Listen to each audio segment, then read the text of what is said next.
Welcome to Community Foundation Spotlight. I'm Spicer Bell. I'm the president of the Community Foundation of the Eastern Shore. And through this series of programs, we shine the spotlight on organizations that are making a real difference here on the Lower Shore. And today we're going to be talking about Wor-Wic Community College. My guest is Ray Hoy, the president of the college. Ray, welcome. Thank you, Spicer. Great to be here. Well, thank you for this opportunity. Glad to have you with us. Certainly, Wor-Wic is, I think, sometimes an unrecognized jewel of our community, and we're going to reflect on that a little bit. I'm certainly part of your fan club, I think. Wor-Wic's 36 years old. That's right. That's right. Little history of the college. Wor-Wic has a great background in history. It's unique to that institution in that it began as a college without walls.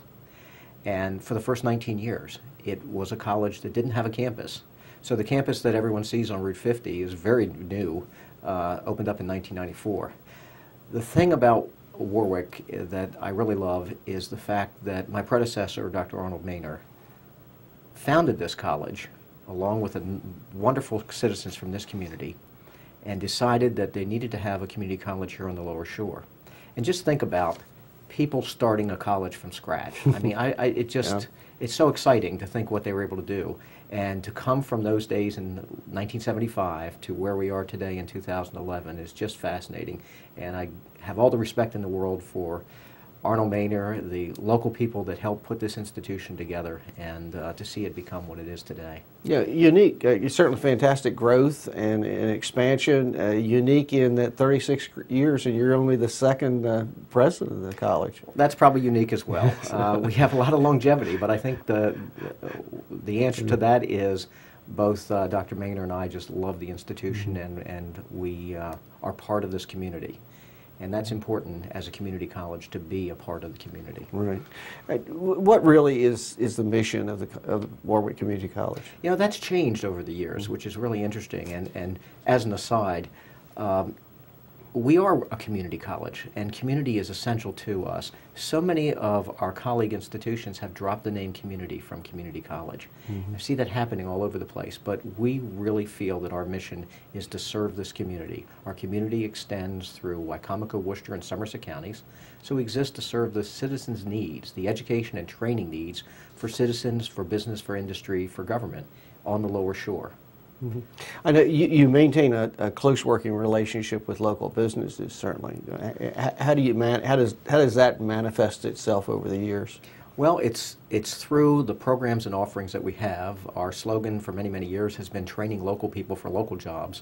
So, as that would indicate, we're preparing a workforce for local business and industry. But in addition to that, once people are employed, the training needs for business and industry are so great. We're in a very competitive global community these days, and business has to change and business has to evolve. So we provide training opportunities for business to retrain their workforce, to upgrade their skills, and to keep them competitive locally, globally, wherever. Wor-Wic, at least certainly my impression, Wor-Wic has grown considerably in recent years. What's been driving that growth? There's been a lot of factors behind that growth, Spicer. Just in the last 5 years, we've grown about 37%. In 5 years? 5 years. 37%. 37%. And that's very challenging.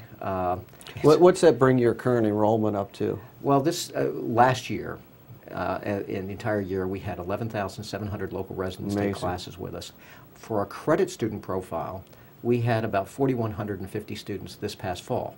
So we have a lot of non-credit students. Now, what's that mean? You're bigger than a lot of four-year colleges. Well, we actually are. We really are. And but we're serving, as I said, business and industry with our non-credit offerings, training and retraining, and meeting those needs, but also certifications and training for different opportunities for people to give them a chance to improve their lives. And in the credit profile, we have the biggest growth areas have been our high school graduates who have come on to our campus recently out of high school. Right now, 57% of local high school graduates who go to college in Maryland are coming to Wor-Wic first before they go on to any place else. So they start with us and then they'll transfer on to a four-year institution, or they'll be in one of our career and technical programs and go immediately into the workforce. So we're having a profound impact on the local economy. Indeed. The campus has grown a lot in recent years. The campus has. Just the last several years, you've added several buildings. You added a daycare center? Child care center, student center, workforce development center. In fact, in the 11 years that I have been at the institution, we've added 6 buildings. Okay. So we're constantly on a physical capital campaign to try to grow the campus, because our student needs are so great that we need to keep growing the campus. Presently, we qualify for 3 additional buildings on the state process to determine how much space allocation an institution should have. Based on our current enrollment and our projected enrollment 10 years out, we qualify for 3 more buildings. Are we going to build them? Probably not. Probably not yet, yeah. But just to give you an indication of how much growth that we've had. So we've had a physical growth in terms of the institution itself, but we've also had a great deal, obviously, of enrollment growth. Yeah, I want to talk about the newest building. It's under construction in a couple of minutes, but you mentioned a child care center, and I think that's a fascinating project. How does a child care center fit in into the mission for a community college? Well, our average age is 26. And many of those students... I figured we'd get to that. Yeah, we're going to get there. Even though a tremendous growth among recent high school graduates, the 18 to 22-year-olds. I mean, when people think college, they think of 18 to 22-year-olds. But community colleges are maybe unique in that we really have a diverse group of students. And many of our students are single parents. Many of our students are working parents. And in order to go to school, they need those child care resources. So we offer child care both day and evening, year-round. And weekend, when needed. But our program begins about 8 o'clock in the morning, and it's open until 10 o'clock at night. So during the day, we have children aged 2 to 5, and then in the evening, we have children through 5th grade coming to us while their parents are in class. So we provide that opportunity for them. But in addition, that child care center is a teaching lab, a learning lab for students in our early childhood education curriculum at the college.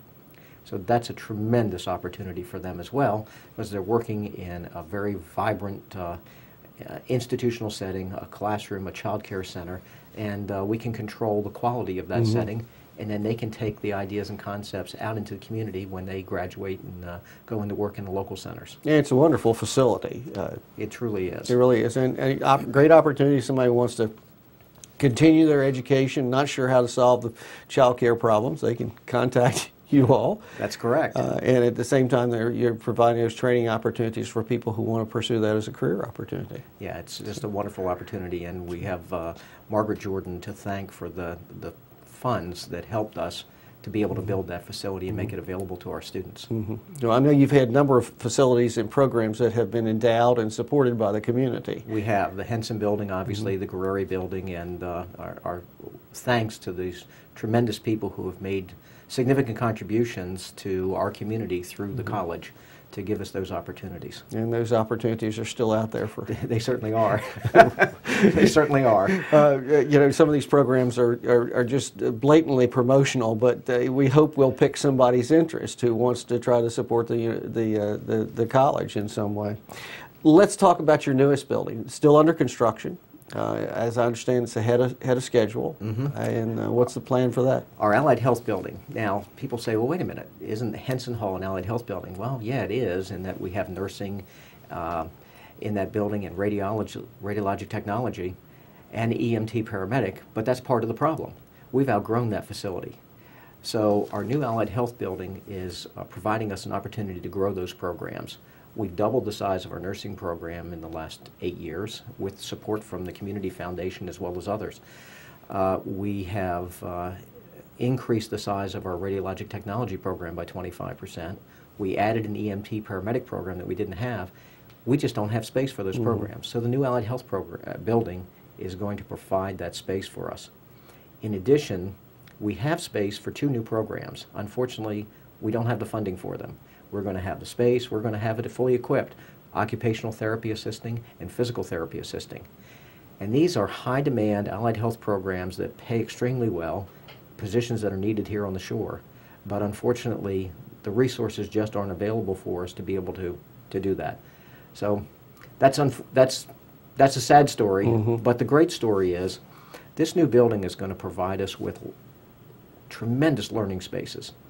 Learning has changed over the years. We have smart classrooms now. Yeah. Now all our students are smart, but the classrooms are smart now.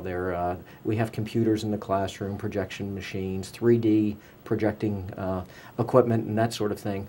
But in addition to that, this particular building is going to have a simulation lab. And in that lab, faculty members will sit in a control booth and students will be working in a video booth. It's like a patient site in a hospital room. They'll have mannequins in there that are fully computerized, and the faculty member can create symptoms that the student has to analyze, see what's happening, and respond and react to. And then they'll be able to view a tape of what took place and work with the student one-on-one. These simulation labs are just a tremendous asset to help people understand better before they go to work on us. Sure, sure. which is a great thing. Our radiology program is going to have an energized x-ray machine. Now, are we going to be taking x-rays of people in there? No. We're going to have mannequins that actually have a bone structure. So when the students who are learning x-ray technology have to do positioning, they'll be able to take pictures, take images. They'll be digital images. They don't use the film anymore. They'll see the digital images of the bone structure of the person that they were, of the mannequin, if you will, but the person that they were working with. Again, a tremendous asset, far better than anything we could possibly simulate without that sort of thing. Our EMT paramedic program is going to have an ambulance in the classroom. Oh, really? It's going to be built in. The back end of an ambulance is going to be built into the classroom. And we'll actually have backdrops of accident scenes or crisis situations that will be there, and they'll be working in that lab setting with the ambulance right there. And again, video equipment there, so all the students, you can't get 10 people inside the back of an ambulance, so everybody else in the classroom will be able to see what's happening and see the teaching and the learning process. Well, I'm going to look forward to that. That's good. It's absolutely fascinating. So it really is. Learning has changed a great deal It over has. the years. We've both seen that. We I'm have. afraid. It's incredible. So, well, you're watching Community Foundation Spotlight here on Pac14. We appreciate you joining us for the show. My guest today is Dr. Ray Hoy. Ray is the president of Wor-Wic Community College, and he's reminded us that we're putting that, underlining that community in the way the college serves our Lower Shore community. We're talking about some of the new programs and some of the future plans for Wor-Wic Community College. And Ray, we appreciate you joining us today to do this. Thank you. What other new programs are in the thinking stages or potentially on the horizon for Wor-Wic? Well, a couple. Actually, we're probably going to be slowing down in terms of growth of programs. It's not for any lack of need or desire, but funding isn't there. However, when we move out of the Henson building into the new Allied Health building, we get to backfill some of those spaces. Some of the biggest growth areas that we had in the college are in science. And that's good because science, technology, engineering, and math are areas that as a nation, as a state, as a region, we need to increase the number of students going into those disciplines.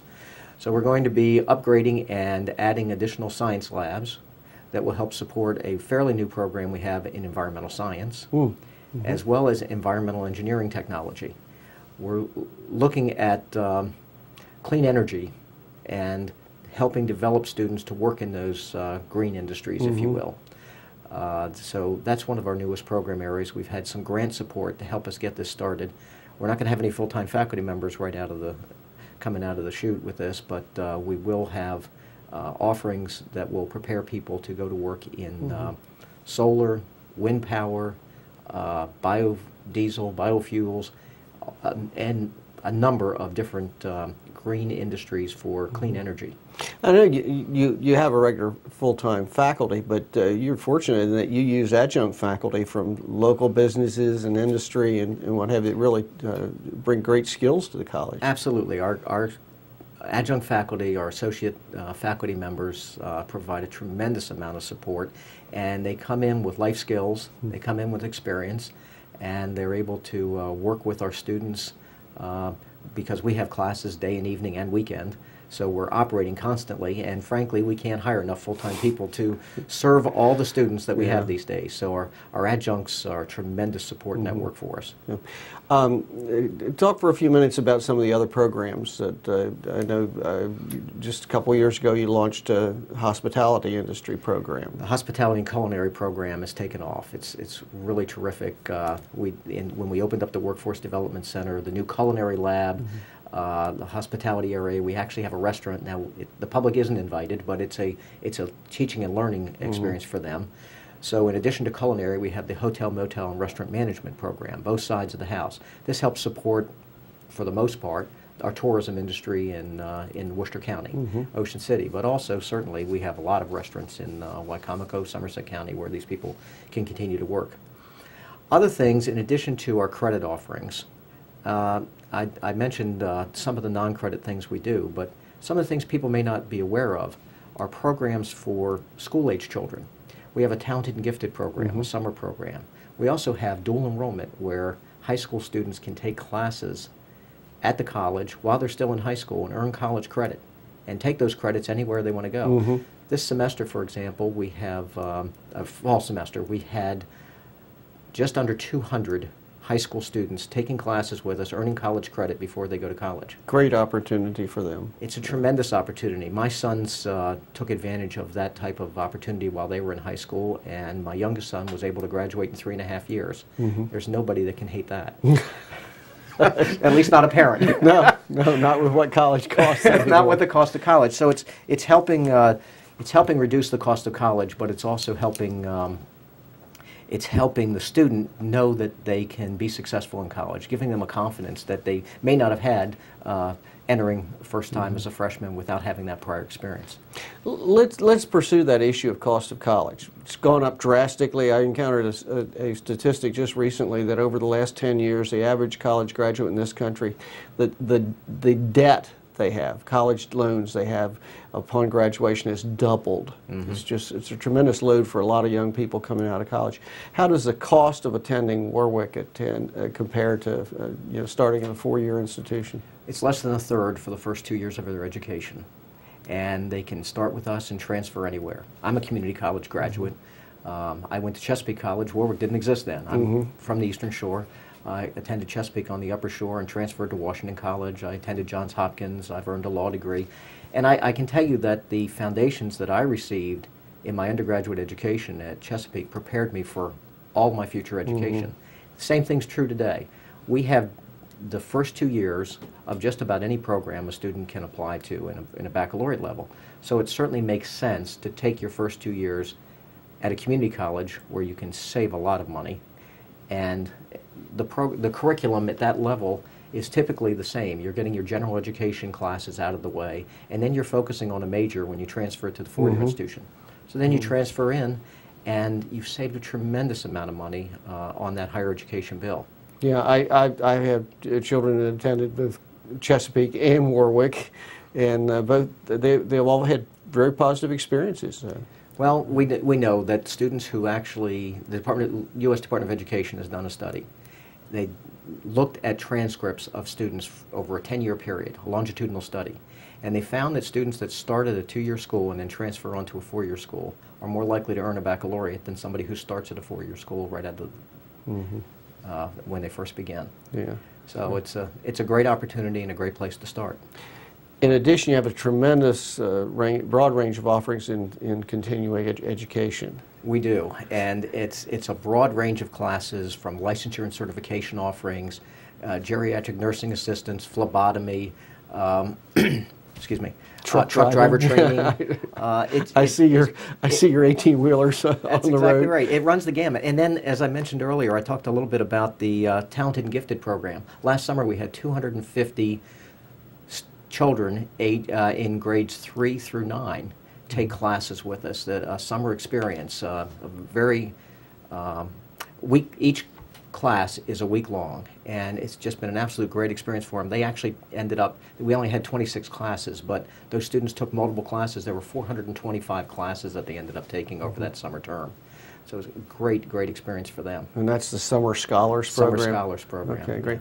I mean, we've had a great partnership with Wor-Wic in that we provide tuition for people who work with nonprofits to take continuing ed classes. I think we've now had over 300 people in the area of taking advantage That's of what that. I understand, and certainly appreciate, all the nonprofits appreciate the support from the Community Foundation for that, but we appreciate it as well because it provides an opportunity for people who probably couldn't otherwise access it. No, I mean, that was one of the reasons we got into that business is people were working for nonprofits and they were saying, well, we could do a better job or we could expand our programs if we just had this skill. And so we said, well, let's get them over to the community college. And it's been great because it's enabled us to offer more classes for the nonprofits, to expand our offerings in that arena as well. So it's been terrific. Yeah. Let's go back to this whole thing of competition on a global scale.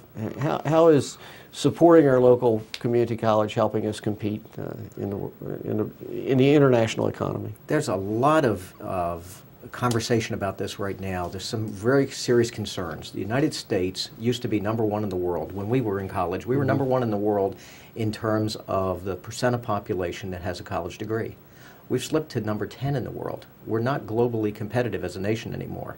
As a state, Maryland's one of the top in the United States, but we're not as globally competitive as we need to be. And certainly as a region, we need to see more people graduate. The Lumina Foundation, the Bill and Melinda Gates have put money into this. The president has challenged all colleges and universities to increase the number of college graduates. So we're transitioning from being an open access institution to being an institution that's focusing on student completion. Many students have come to us in the past just for a couple of classes to get a skill and to go right into the labor force. That's not enough anymore. The jobs that are going to be available in the future are going to require a higher level skill and probably at least 2 years of education. So we're working hard to help support that need, and we're changing some of our offerings and some of the things we're doing to help increase the amount of people who are earning college degrees. Are there other support mechanisms for that young person, or maybe not so young person, who's coming to Wor-Wic and has that kind of interest? There are, and we're trying to expand and enhance that with tutoring services. We have a retention specialist who works directly with students. We identify at-risk students and help them and support them. We've added a new course in the last couple of years, a college orientation class, to spend some more time with the student at the outset to help them set their goals and to make sure that they're on track to work toward those goals. We've got a lot more things that we need to do, but we've got a number of support services in place to help students achieve their goals. Okay. A lot of programs, a lot of good being done for residents of the Lower Shore. Where's your funding come from? Funding is a very challenging issue these days. As our enrollment has increased, public funding has decreased. In fact, community colleges support come from student tuition dollars, comes from the state of Maryland, and it comes from local governments, Wicomico and Worcester in our case. Our local support per student during the same period of time where we've grown has dropped 41%. We were the lowest funded community college in terms of local support 5 years ago when this downtrend started, and we're just falling off the face of the earth. So it's really been a significant challenge for us, and what that causes is our tuition rate has to continue to go up. We currently have a tuition differential between Wicomico and Worcester because Wicomico just doesn't have the resources to fully fund their obligation to the college. And unique situation with Somerset County. You serve Somerset County, but they do not contribute at the county level, correct? That's correct. So do Somerset County students, they pay a tuition differential also? Actually, Somerset students pay the same tuition rate as Worcester. Okay. They pay our base rate. Okay. And Somerset County does contribute, but they pay half of the student's tuition rate, and the state of Maryland's paying the other half. Okay. So they're able to come to school at the base tuition rate, and Somerset County government is paying half of the out-of-county tuition rate, and the state pays the other half. And then the Wicomico County tuition rate is higher. It is. Because of the inability of the Wicomico County government to in essence, fund their share of the cost. That's right. This year it's I about... might be oversimplifying, but... Well, this year, as we're working on 2012, it's about a $500,000 deficit. So in order to make that up, we have to increase the tuition rate of the Wicomico residents to pay their share. Okay. Do you know offhand what percent, how your enrollment breaks out by percentages? What percentage of your enrollment's Wicomico and Worcester? And about 9% of our enrollment comes from Somerset County. Okay. The balance is going to be Wicomico and Worcester, with the largest percentage of our population coming from Wicomico County. Wicomico County. Certainly, and it's because it's a larger county and where we're located, all those issues. Okay, we have people watching, and we've now had an opportunity to convince them on the value of a college education for local residents. How can they help? Well, we can always use financial support. Contributions can be made to support endowments. Contributions can be made to support the students. Funds can be, as you well know, Spicer, we are a partner with the Community Foundation. We have our endowments with the Community Foundation, and it's just been a tremendous partnership for us. But we have endowments for technology, we have endowments for nursing, we have endowments for scholarships. And the general endowment is always helpful because with the reduced public funding, we need additional support for our operating budget on an annualized basis. And you run an annual appeal each year. I mean, certainly folks can make a contribution to just a general contribution to Wor-Wic Community College and know that it's helping some local resident improve their educational status in life. Absolutely. So, and you don't have to be fabulously wealthy to endow a program. You don't. Endowments begin at a $10,000 level. But you can also help support other endowments that are already existing. So it doesn't even have to, you don't even have to make that contribution of $10,000. You can support other endowments as well. Okay, so if Wor-Wic's made a difference in your life or the life of some member of your family, it's an opportunity to pay back and pay forward to another generation that's coming along. Absolutely. So great. Anything that we've missed, Ray, or anything you see on the horizon for Wor-Wic you'd like to leave our viewers with? Well, one of the things we're embarking on is a new 5-year strategic plan. And we're going to be turning to the community and asking for community input to help inform our future. We need to know what the community wants from your community college. So we've begun a process internally, and we're going to be extending that externally, inviting people from the community to come in, participate, and help us define where we want to see your community college to go in the future. Programs, offerings, what we need to be to support this community in the future. So yeah, we really would like people to let us know how we can help support this community. And tell folks how they get in touch with you. Well, you can always get in touch with me. Wor-Wic Community College, the phone number at the college is 410-334-2800. And that you can just ask for whatever department you're interested in, whether it be admissions, certainly our development office, and my office as well. We'd love to hear from you. And we'll be sure to show the website address on the screen also. Thank you. For folks www.worwic.edu without a hyphen. Okay, great. So, well, Ray, certainly appreciate you being with us today.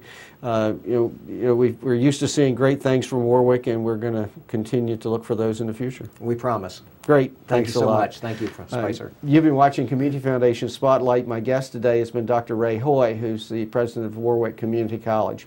Don't just think about things you can do. Get out and do something in the community. There are tremendous opportunities for all of us to volunteer, to work with organizations throughout the community to improve the quality of life across the Eastern Shore. That's the role of the Community Foundation, and we're glad to help facilitate those types of opportunity through endowment building, through our ShoreCan Volunteer Center. So get involved, volunteer, and help us all improve the quality of life here on the Lower Eastern Shore. And thanks for watching Pac14.